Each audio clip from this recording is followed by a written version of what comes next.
ملاح تمسكن يهم شوتا مريح تقصنا غيرنا إنا جميرنا يا مرحب حدا قصر أسران شو منتنزل لا نحن دمان كل سب بكريستوس ملو غيرنا خنقمو بتباب زبلا نقول سب إنا معنا نقول سبون إنا مهرنا ننقر علنا يلو باولوس تخوم زوال اللي مغنيات دما كاب بزعبا كريستوس مفلات حليفهم محبر قولوسي نكريستوس نبعلو كفلت هو مالتيو نكريستوس نبعلو زفلت هو قصر دما نكريستوس إنا مسلو كخودي مغنياتو تمودات علامة أمان مخان ويكا كريستيان مخان انتايو نكريستوس نممساليو بتي نكريستوس ممسال مالت دما بهيوت بكايدا بخبرتات بمرجعات بوسانتات أبيوت كابو مولو نكريستوس إنا مسلكا كتكيديو انتاي كبلس أنيحي نحدا سب فلت ايه ختبلت الأخونكا انتاي ختقبر لك عملتيو مسؤو كتكيد لك مسؤو كتوعد لك مسؤو كتمسي لك مسؤو كزيه توسد لك مسؤو كزيه بزحلف كوصري نتسب إنا فلت كايو تخيد لما جمرتا كزيه خترخب كاللخا انتاي ختبهال نفالت يخاتب نفالت مالت قدم حجي بزعبات زي سبزي وي بورة تفلتو تتصنح ويدما سبزي حدا معلتي تراي بقلقات عمر خيب كاي ياخد كون تخيل ويدما بسمو تراي سمي خاي ياخد تفلت كون تخيل أدل سلا زي ترخبة مالتيو دحرقن كم زعيني تاقات عامس ترخبة جن نفالت الكاب دحريو ناتفالت كاب زخد كاوصري مستسب جزيد نحلفكا جزيد بوصل كاوصري نتسب بزيارة نافلت كايو تخيل بزيارة بزفلت كايو قصر دما ناب أركنت ناب محزنتي لوت دحريو دما امنت محدار تجمر بتسبتي دحر امنت محدار دما مستيركا مكفال تجمر بتسبتي مالتي سلازي بقول ببزح مداي ببزح مقدي بزح جزي انت دا عرخ وي محازوت بحنسا انت دا زخون خوينم ببزح مقدي يوم زم ساسلو ببزح مقدي بقانقوم بكايدهم بوسانيتاتهم بمرጫታቶም بخبرتاتهم بوزح ጊዜ يمساسلو يوم ስለዚህ ምስ ክርስቶስ ድማ ኸም ኢና ንኸው ስለዚህ ጳውሎስ ይኽነጽና ኸለና ኣብ ኩሉ መጽሓፍቲ ንክርስቶስ ንረኽቦ ኢና ንሪኦ ኢና ብፍላይ ግና ጳውሎስ ንክርስቶስ ኣብ ቆሎሴ ክገልጾ ከሎ ሰብ ንክርስቶስ ብግሉ ብውልቁ ብብሕቲ ክፈልጦ ከም ዝኽእል ገይሩ እዩ ኣቐሚጥዎ ዘሎ ማለት እዩ ሕጂ ንማሕበር ቆሎሴ ክጽሕፍ ከሎ ብርግጽ ነታ ቤተ ክርስቲያን ብሓፈሻ ጽሒፍዋ ግን እንተ ደኣ ትጽሓፉ ኣድቂቕና ርኢናዮ ኣብታ ማሕበር ንዘለዎ ኣመንቲ ብውልቆም ብብሕቶም ብግሎም ንክርስቶስ ክፈልጥዎ እዩ ሓቐንኡ ወይ ከዓ ድሌት እዩ ነዚኡ ድማ እንታይ ኢሉ ዘሎ ንኩሉ ሰብ ብክርስቶስ ሙሉእ ጌርና ክነቆሞ ንኩሉ ሰብ ክብል ከሎ ሕጂ ፈልዩ ኣብታ ማሕበር ንዘለዉ ወይነቶም ኣገልገልቲ ማለት ንፓስተራት በልዎ ንሽማግለታት ማሕበር በልዎ ንመዘምራን በልዎ ንጉጅለ ጸሎት በልዎ ንዲያቆናት በኮታ ዝተፈላለዩ ዓይነት ኣገልግሎት ንዘገልግሉ ዘይኮነሲ ንኩሎም ኣመንቲ እታ ማሕበር እንታይ ክኾኑ ምእንቲ እዩ ዝብል ዘሎ ንኩሎም ኣመንቲ እታ ማሕበር ንክርስቶስ ክፈልጥዎ ብክርስቶስ ሙሉኣት ኮይኖም ክቆሙ ብክርስቶስ ሙሉእ ኮይኑ ዝቆመ ማለት ብዛዕባ ክርስቶስ ተሓቲቱሲ ጽቡቕ ገይሩ ክገልጾ ዝኽእል ጽቡቕ ገይሩ ከብርሆ ዝኽእል ማለት እዩ ብፍላይ እቲ ኣብ ቆሎሴ ክንመሃር ከለና እቲ ስነ ክርስቶስ ዝበሃል ሓሳብ እቲ ክሪስቶሎጂ ዝበሃል ሓሳብ ጽቡቕ ገይሩ ተንቲንዩ ኣቐሚጥዎ ዘሎ ሐዋርያ ጳውሎስ መንነት ክርስቶስ እቲ ስብዕና ክርስቶስ እቲ ኣምላኽነት ክርስቶስ ኮታ ብኩሉ መዳያት ንክርስቶስ ጽቡቕ ገይሩ ገሊጽዎ ኣሎ ስለዚ እንተ ደኣ ተገዲስና ኣጽኒዕና እንተ ደኣ ተገዲስና ሰሚዕናዮ እቲ ትምህርትታት ንክርስቶስ እናመሰልና ኢና ክንከይድ ኣምላኽ ተመስገን እዩ ሓራይ ምእንቲ ትምህርትና ምትሓዝ ክንክእል ዝሓለፈ ሰሙን ዝረኣናዮ ቁፅሪ 26-27 እዩ ቁፅሪ 26-27 ምዕራፍ 1 ኣብ ቆሎሴ እንታይ ኢልና ማለት ኢሉሎ እቲ ካብ ዘለዓለምን ካብ ውሉድ ወለዶን ተሰዊሩ ዝነበረ ሎሚ ግና ንቅዱሳኑ እተገልጸ ምስጢር ሃብቲ ክብሩ ነዚ ምስጢር እዚ ኣብ ኣሕዛብ እንታይ ምዃኑ ከፍልጦም ንዝደለዮም ንሱ እውን ክርስቶስ ኣባኻትኩም ተስፋ ክብሪ እዩ ኢሉ ኣሎ። ብፍላይ ኣብቲ ምስጢር ዝብል ቃል ሰፊሕ ግዜ ከም ዝወስደ ዝክር ኢኹም። ሎሚ እውን ቁርብ ንዑ ኣስፍሕ ከብሎ ሓሲብ ኣለኹ። ብፍላይ ድማ ነታ ቁፅሪ 27 የዕሪና ክንትንትና ሓሲብ ኣለኹ ማለት እዩ። ቁፅሪ 26 እንታይ ኢና ኢልና? ካብ ዘለዓለም ዝብል ቃል ተጠቂሙሉ ኢልና ዝሓለፈ ሰሙን። ሕጂ ብዚኣ ዘላ ዘለዓለም ብክልተ መገዲ ርኢናዮ ዝሓለፈ ሰሙን። ዘለዓለም ክበሃል ከሎ ሓደ እግዚኣብሔር ዘለዎ ዘለዓለምነት ኣሎ፣ ካልኣይ ድማ ሰብ ዝህልዎ ዘለዓለምነት ኣለዎ።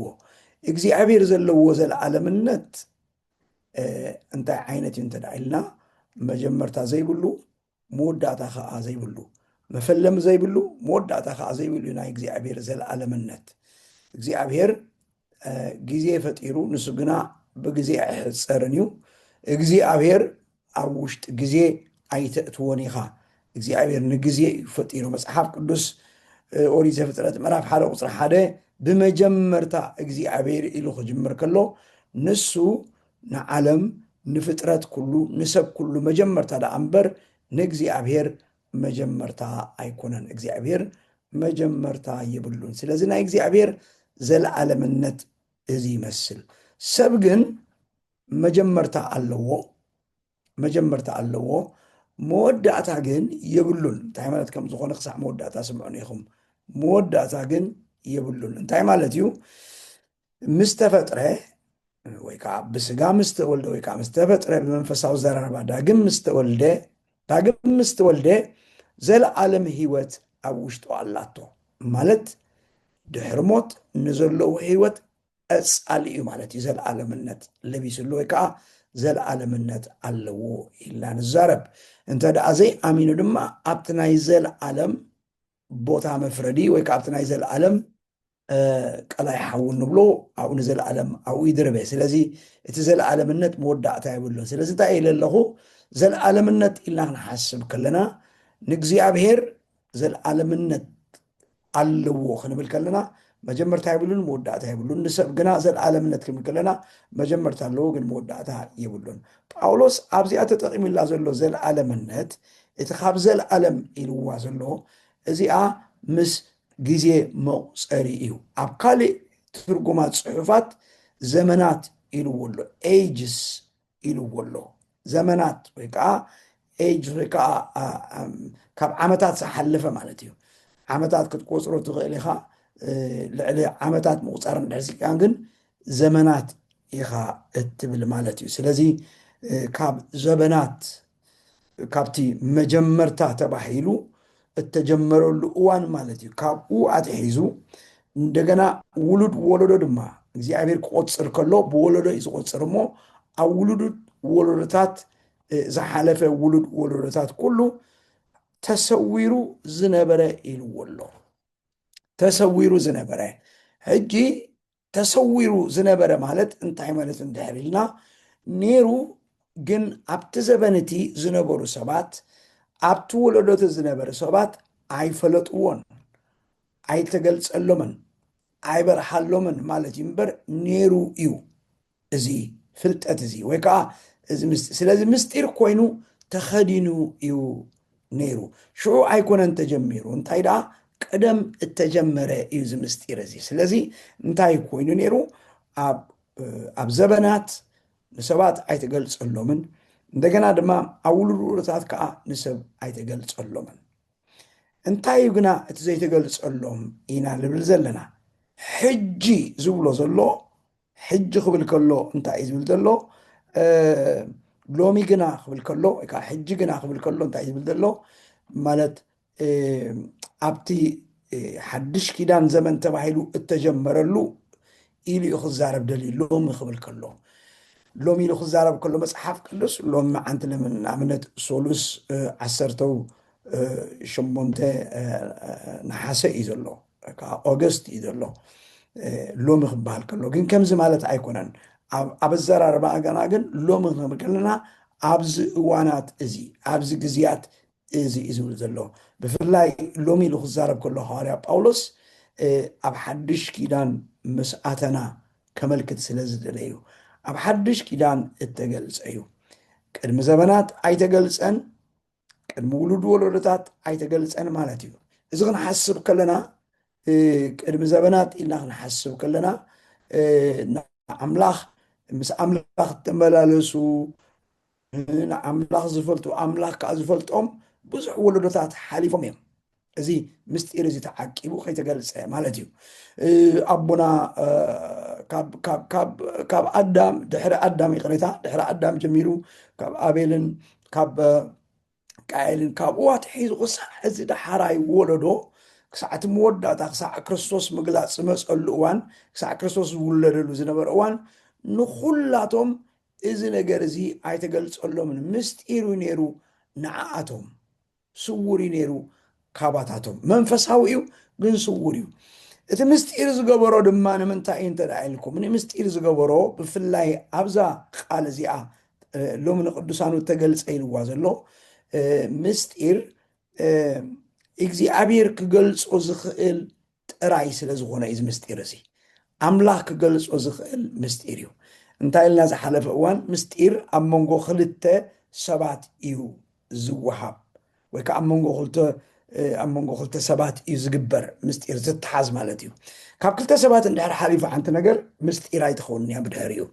ምስጢር ኣይትበሃልን እያ ስለዚ ሕጂ ግን እግዚኣብሔር ሰዊርዎ ወይ ከዓ እግዚኣብሔር ሓቢእዎ ነይሩ ኣቐሚጥዎ ነይሩ ሕጂ ግና ንቅዱሳኑ እተገልፀ ምስጢር ኢልዎ ኣሎ ብፍላይ እዚኣ ሕጂ ንቅዱሳን ኢሉ ስለ ዘሎ ጳውሎስ ዝዛረብ ዘሎ ነገልገልቲ ንሰበኽቲ ወንጌል ኣይኮነን ዝዛረብ ዘሎ እዚኣ ንኩሎም ኣመንቲ ንኩሎም ቅዱሳን እተገልፀ ምስጢር እዩ ዝብል ዘሎ ሓራይ እንታይ ክገብር እየ ብፍላይ እታ ንምንታይ ጳውሎስ እዚ ዓይነት ኣባህላ እዚ ዓይነት ሓረግ ዝጥቀም ዘሎ ኣብ ኣፀሓፍኡ እንተደኣ ኢልና ኩሉ ግዜ ናብ ምንታይ ኢና ንምለስ ጳውሎስ ካብ ምንታይ ተበጊስ እዩ እዚ ቃላት ዝጥቀም ዘሎ ወይ ንምንታይ እዚ ቃላት ዝጥቀም ዘሎ ካበይ ተላዒሉ እዩ እዚ ክብል ዝድርኾ እዚ ክብል ዝደረኾ ነገር እንታይ እዩ እዚ ክብል ዝደፍኦ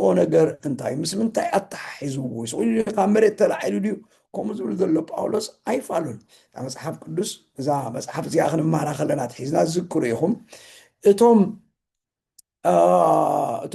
ጉጉይ ትምህርቲ ዘንፀባርቑ ዝነበሩ እቶም ሓሶት ትምህርቲ ዘንፀባርቑ ዝነበሩ ካብቲ ዝጥቀሙሉ ዝነበረ ቃላት እንታይ ዝብል እዩ ምስጢር ዝብል ቃል ይጥቀሙ ነይሮም ማለት እቲ ብዛዕባ መድሓን ተተሓዘን ድዩ እንተደኣ መድሓንካ ድሒንኩም ኣለኹም ግን ሓንኩም ግና ሙሉእ ክኸውን እንተደኣ ኮይኑ ምልኣት ዘለዎ መድሓን እንተደኣ ኮይኑ እንታይ ክኸውን ኣሎ ኢልዎም ነይሩ ይብልዎም ነይሮም ንሳቶም በቃ ምስጢር ሚስትሪ ከምዚ ረቂቕ ክትሓዝ ክጭበጥ ዘይከኣል ዓይነት ነገር ክትፈልጥ ክትክእል ኣለካ ይብሉ ነይሮም ከምዚ በእምሮ ክትሓስቦ ዘይትኽእል ብፍልጠት ክትረኽቦ ዘይትኽእል እተሰወረ ምስጢር ኣሎ እዮም ዝብልዎ ነይሮም ብፍላይ ብዛዕባ እግዚኣብሔር ብዛዕባ ኣምላኽ ዘይትፈልጥዎ ብዙሕ ነገር ኣለኩም ክትፈልጥዎ እንተደኣ ኮንኩም ንዑ ድማ ዝብልዎም ዝነበሩ እንታይ እዩ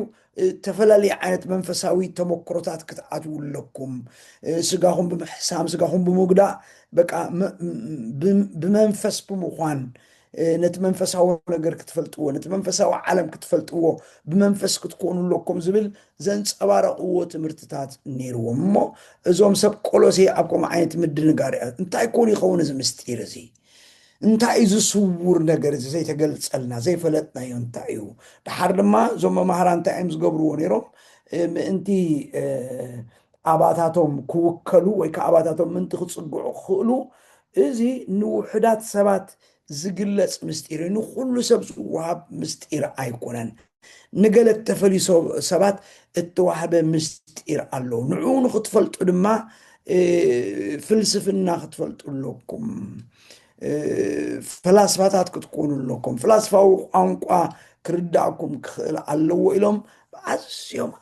ኣዝዮም ረቂቕ ብዝኾነ መገዲ ነቲ መንፈሳውነት ይገልፅዎ ነይሩ ኣብ ርእሲ ድማ ደጋጊሞም ዝብልዎ ዝነበሩ እንታይ እዩ ኣምላኽ ኣዝዩ ርሑቕ እዩ ካብ ሰብ ክልተ ነገር እዮም ትጥቀሙ ነይሮም ርሓቕ ናይ እግዚኣብሔር ክጥቀሙ እግዚኣብሔር ኣዝዩ ርሑቕ እዩ ክትፈልጦ ከዓ ኣይትኽእልን ኢኻ ካልኣይ ድማ እግዚኣብሔር ኣዝዩ ቅዱስ እዩ ስለዚ ክትቀርቦ ድማ ዘይከኣል ኣምላኽ እዩ ብፍላይ እዚ ስጋ ዝለቢስና ኣብዚ ስጋ ዝኮይንና ናብ እግዚኣብሔር ክንቀርብ ኣይንኽእልን ኢና ንእግዚኣብሔር ክንፈልጥዎ ኣይንኽእልን ኢና እግዚኣብሔር መንፈስ ስለ ዝኾነ ስለዚ ረኣዩ እቲ ፍርቂ ሓቅስ ኩሉ ግዜ ሓቂ ኣይኮነን ሓቂ ዝብልዎ ነገር ሓቂ ነይርዎ ግን ሙሉእ ሓቂ ኣይኮነን ስለዚ ጳውሎስ ከዓ እንታይ እዩ ዝብሎም ዘሎ ኣብ ከምኡ ዓይነት ሃለውለው ኣይትእተው ንስኻትኩም እውን እንታይ እናበልኩም ኣይትደናገሩ ንዓኻትኩም ቅዱሳን እተገልፀ ምስጢር ኣሎ ካብዚ ንሳቶም ዝብልዎ ዘለዉ ምስጢር ካብኡ ዝዓመቆ ምስጢር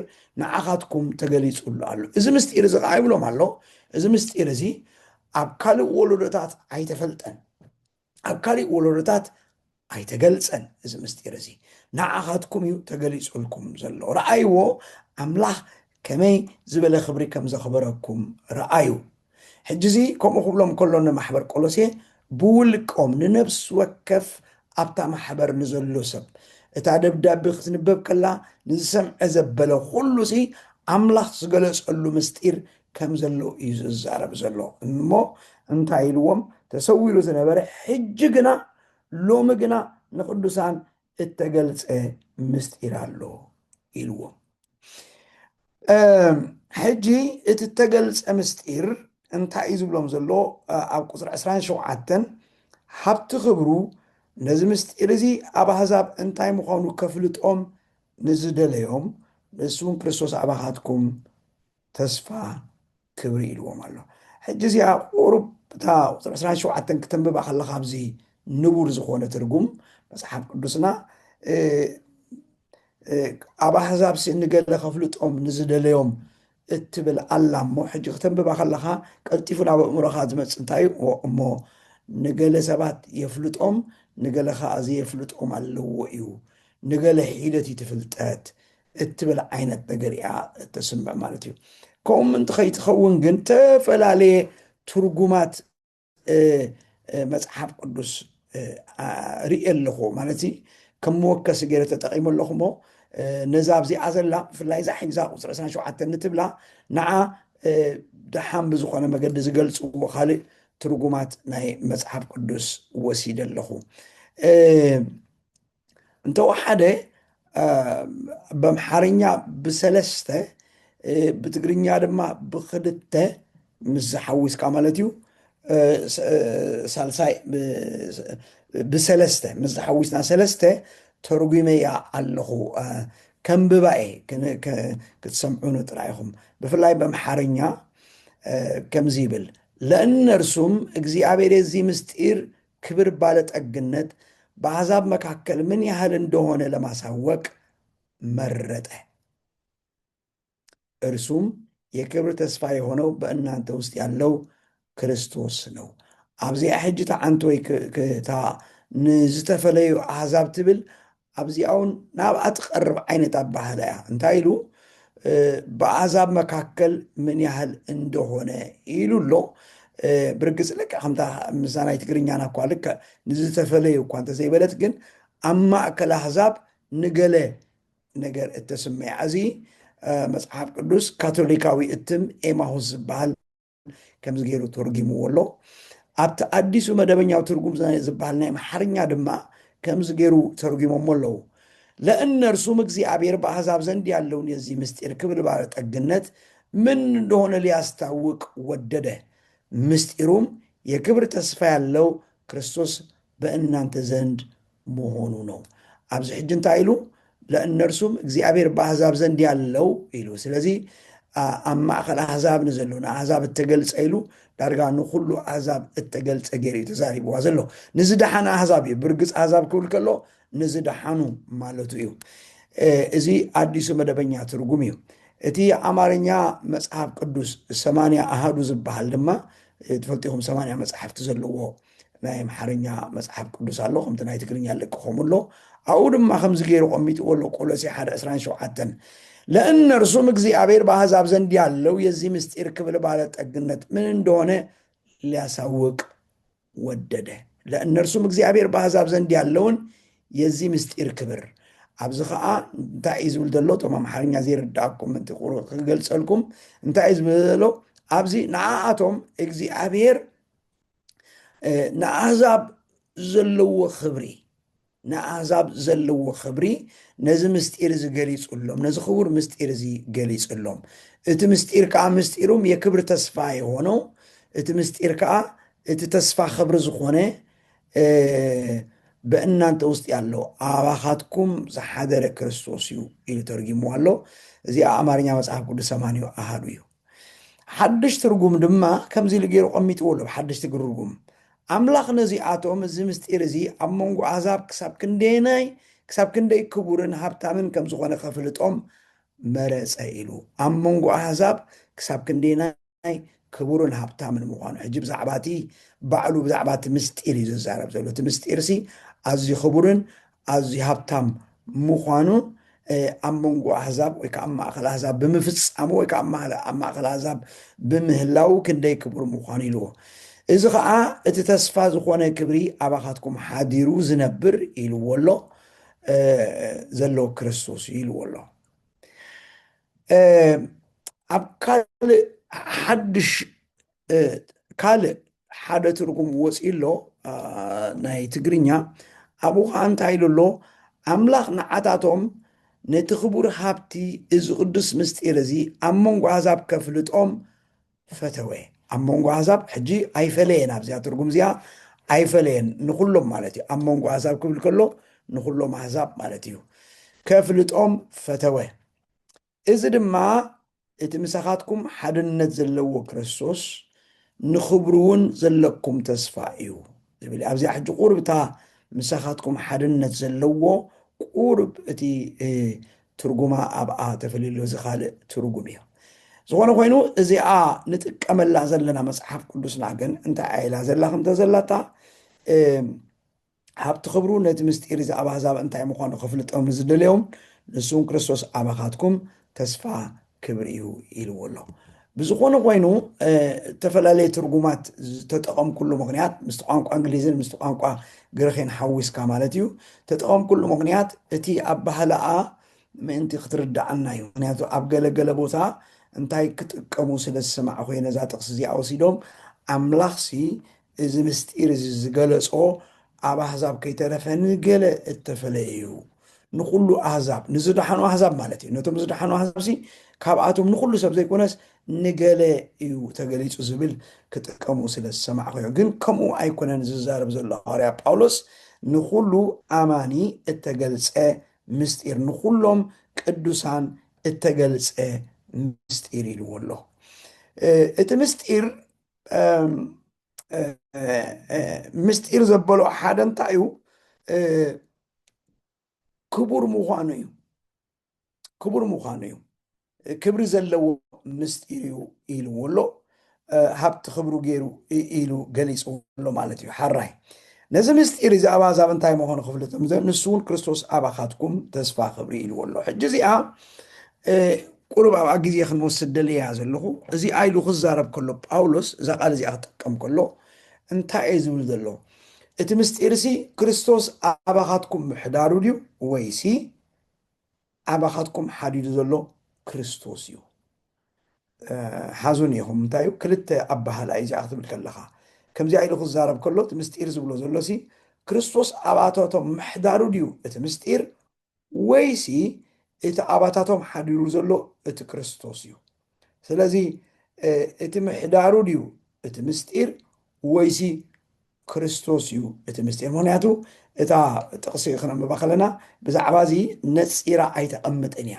እቲ ምስጢር እንታይ ምዃኑ ተዛሪባ ነፂራ እዚኡ ኣይትብላ ክተንብባ ከለካ ከምዚ ድብዝዝ ብዝበለ መልክዕ ኢኻ እትሪኣ ወይ ከዓ ድብዝዝ ብዝበለ መልክዕ ኢኻ እተስተብለላ እሞ ጳውሎስ ኣየናዩ ክብል ደልዩ ንዝብል ሓሳብ እንታይ ክገብር እየ ናበይናይ ዝብል ሓሳብ ከብርሄ ማለት እዩ። ሓራይ ሕጂ እቲ ኣልዒልናዮ ዘለና ርእስቲ እቲ ተገልፀ ምስጢር እቲ ንቅዱሳኑ ተገልፀ ምስጢር ዝብሎ ዘሎ ሓዋርያ ጳውሎስ እቲ ክርስቶስ ኣባታቶም ምሕዳሩ ድዩ ወይሲ ክርስቶስ ባዕሉ እዩ እቲ ምስጢር ንዝብል እዩ። ሕጂ ነታ ጥቕሲ ኢና ንትንትና ዘለና ካሊእ ሓድሽ ሓሳብ ክነምፅእ ኢልና ኣይኮነ፣ ግን እታ ጥቕሲስ እንታይ እያ ትብል ዘላ ንዝብል ሓሳብ እዩ። ብክልቲኡ የኽይድ እዩ። ብቀዳምነት ክርስቶስ ባዕሉ ምስጢር እዩ። ክርስቶስ ባዕሉ ምስጢር እዩ ብቀዳምነት። እንታይ ማለት እዩ ምስጢር ዘብሎ እንተዳ ኢልና ድማ ገለ ካባኻትኩምን ረዊሕኩሞ ነርኩም ኣብቲ ዝሓለፈ ኺዳን ክርስቶስ ነይሩ እዩ ዘይነበረ ኣይኮነን። ክርስቶስ ገለገለ መምሃራ እንታይ እዮም ዝብሉ ጌጋ ዝኾነ ሓሶት መምሃራ እንታይ እዮም ዝብሉ ክርስቶስ ኣብ ማህፀን ቅድስቲ ድንግል ማርያም ምስ ሓደረ ሽዑ እቲ ጀሚሩ ዝብሉ እዮም ኢሎም ዝጅምሉ ናይ ኢየሱስ ምጅማርሲ ካብ ሽዑ ኣትሒዙ እዩ ዝብሉ ኣለዉ ማለት እዩ። ኣይፋሉን እዚ ጳውሎስ ዝብሎ ዘሎ ጳውሎስ ዝገልፆ ዘሎ ምስጢር ግን እዚ ምስጢር እዚ ንገዛእ ርእሱ ኣብ ብሉይ ኪዳን ኣብ ዝሓለፈ ውሉድ ወለዶታት ኩሉ ዘይተገልፀ ክርስቶስ ነይሩ ክነሱ ግና ኣይተገልፀን፣ ተሰዊሩ እዩ ነይሩ። እዚ ከዓ ምስጢር እዩ ነይሩ ማለት እዩ። ስለዚ ንዓታቶም እንታይ ኮይኑ ሓሊፉ ማለት እዩ? ምስጢር ኮይኑ ሓሊፉ፣ ዘመኖም ኩሉ ምስጢር ኮይኑ ሓሊፉ ኣይተገልፀን። ሕጂ ግና ተገሊፁ ኣሎ። ስለዚ ክርስቶስ ባዕሉ ምስጢር እዩ። ብካሊእ ኣዘራርባ ናበይ ክመፅእ ስለ ዝደለየ እዩ ክርስቶስ እቲ ተሰዊሩ ዝነበረ እተገለፀ ምስጢር እዩ። ክርስቶስ ባዕሉ ምስጢር እዩ። ንስኻትኩም ይብሎም ኣሎ ነዞም ሓሰብቲ መምህራን ምስጢር ትብልዎ ረቂቕ ትብልዎ ዘይተበፅሐ ዘይተዳህሰሰ ዘይተረኸበ ነገር ኣሎ ትብልዎ እሞ ከዓ እቲ ትብልዎ ዘለኹም ዝጭበጥ ዝተሓዝ ነገር የብሉን፣ ናብዚ ውስጠካ እውን የብሉን። ሚስቲሲዝም ዝበሃል በቃ ናይ ምርቃቕ ጥራይ ዘንፀባርቕ ዓይነት ትምህርቲ በቃ ፍልስፍና ሒዝኩም እዮም ትመፁ ኣለኹም። ጳውሎስ ግና ክርስቶስ ባዕሉ ምስጢር እዩ፣ ባዕሉ ክርስቶስ። ስለዚ ክርስቶስ ኣቦ ስለ ዝገለፆ እዩ ንክርስቶስ እምበሪ ንክርስቶስ ስቑኢልካ ክትፈልጦ ኣይትኽእልን ኢኻ እዩ ዝብል ዘሎ። ማሕበር ቆሎሴ ይብሎም ኣሎ ክርስቶስ ጎይታ ኢልኩም ኣብ ሂወትኩም ጎይታ ጌርኩም ተቐቢልኩሞ ንጉስ ጌርኩም ተቐቢልኩሞ ንጎይታ የሱስ ክርስቶስ። ስለዚ እዚ እውን ኣቦ ስለ ዝገለፀልኩም እዩ። ኣምላኽ ብመንፈሱ መን ምዃኑ ኢየሱስ ክርስቶስ ስለ ዝገለፀልኩም እዩ። ምክንያቱ ሓደ ሰብ ብመንፈስ ኣምላኽ ተደሪኹ እንተዘይኮይኑ ከዓ ተመሪሑ እንተዘይኮይኑ ኢየሱስ ክርስቶስ ጎይታ እዩ ክብል ዝኽእል የልቦን ትብል ኣለና ብመልእኽቲ ዮሃንስ። ስለዚ መንፈስ ቅዱስ እዩ ሓጊዝዎም ነዞም ሰባት እዚኣቶም እንታይ ክብሉ ኢየሱስ ክርስቶስ ጎይታ ይኽብሉ። ስለዚ ክርስቶስ ክትፈልጦ ትኽእል እውን ኣይከኣልን እዩ። ትዝክሩ ኢኹም እዚ ሕጂ ናብ ካሊእ ኣርእስቲ ናብ ካሊእ ሓሳብ ከይወስደና ግን ባዕሉ ምስጢር ከም ምዃኑ ክርስቶስ እንተደኣ ርኢና ንኣብነት ነቶም ሓዋርያት ኣብ ምዕራፍ 17 ኣብ ወንጌል ማቴዎስ ኬድና እንድሕር ርኢናዮ ሓቲትዎም ሓቀይ ንወዲ ሰብሲ መን ይብልዎ ኢልዎም ሓቀይ ሉቃስ ንወዲ ሰብሲ መን ይብልዎ ምስ በሉ እዚ ኩሉ ናቶም ርኢቶ ሓሳብ ከዓ ሂቦም ገሊኦም ነቢያት እዮም፣ ገሊኦም ኤልያስ ይብሉኻ፣ ገሊኦም እዝን እትን ይብሉኻ፣ ንስኻትኩም ከመን ትብሉኒ ምስ በሎም ንስኻቶም እንታይ ኢሎሞ ንስኻ ክርስቶስ ዝብል ቃል ሂቦሞ። ክርስቶስ ወዲ ሕያው ኣምላኽ ቃል ሂወትካ ኣለካ ናይ ዘላለም ሂወትካ ኣለካ ኢሎሞ። ስለዚ እዚኣ ኣቦ እዩ ገሊፅ ሎ። ምክንያቱ ጎይታ ኢየሱስ ክርስቶስ ኣብኣ እንታይ ኢልዎም እዚኣሲ ስምዖን ወዲዮና እዚኣሲ ኣቦ እዩ ገሊፁልካ እምበሪ ስጋን ደመን ኣይገለፀልካን ማለት ስጋን ደመን ማለት